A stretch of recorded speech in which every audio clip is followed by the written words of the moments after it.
이번 시간에는 잡초 관련된 이야기를 한번 해보도록 하죠. 잡초.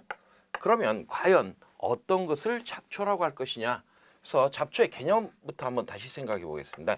우리가 요즘 잡초라고 얘기하는 것들은 해로운 풀 이런 개념은 아닙니다. 이 잡초라는 개념은 원하지 않는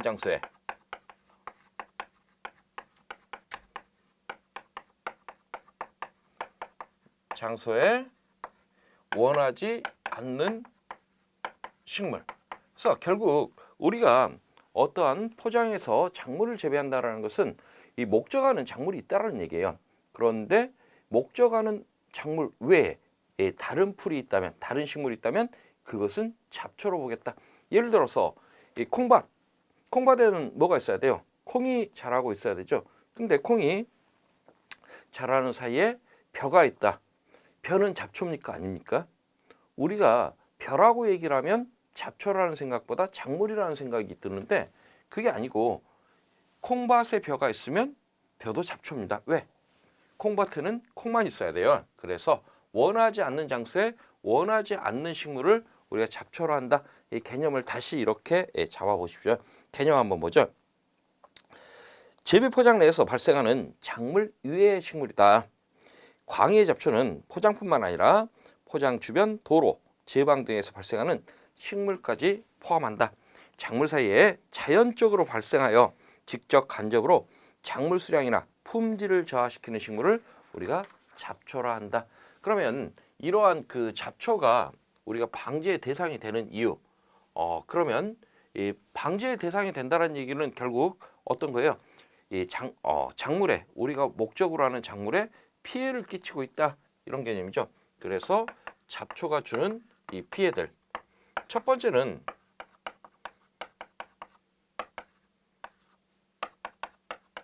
이런 거겠죠. 양분과 수분. 여기서 이제 양수분이라고 그랬는데 양수분의 개념보다는 이런 개념으로 생각을 하셔도 돼요. 한정되어 있는 자원. 그러면 작물이 이용해야 될 한정되어 있는 자원들. 자원은 한정되어 있습니다. 자원이 무한대로 공급이 된다면 크게 문제가 될 게 없어요. 그런데 그렇지 않다는 거예요. 그럼 자원이라고 생각을 하면 어떤 것들이 있습니까?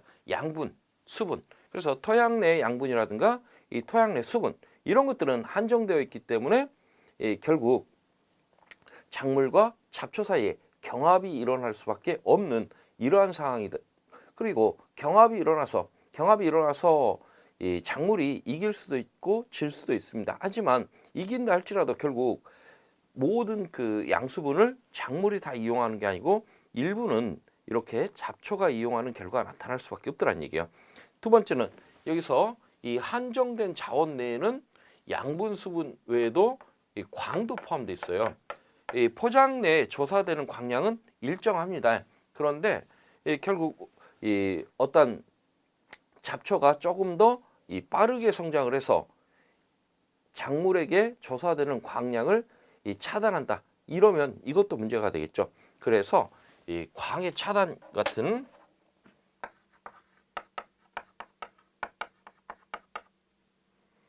이런 것도 한정된 자원에 대한 이 경합으로 보시면 되겠습니다. 그리고 세 번째는요, 환경이 악화된다. 그래서 포장 환경이 나빠지는 이러한 것도 있을 수가 있고요. 또 이 병해충을 조장할 수 있다. 그래서 어찌 보면 이 잡초들이 병해충의 잠복처의 역할을 해서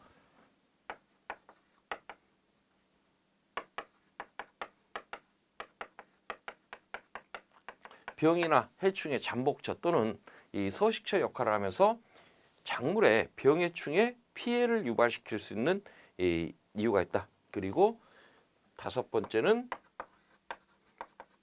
유해 물질을 분비하는 경우. 식물들은 서로 자기가 잘 살기 위해서 상대방의 생장을 억제하는 그러한 억제 물질을 분비하는 경우도 있습니다. 우리 타감 물질이라고 표현하죠. 알레로파시. 이런 타감 물질을 분비하는 경우에 이 경우에 따라서는 작물의 생육이 억제되는 이러한 결과가 나타날 수가 있습니다.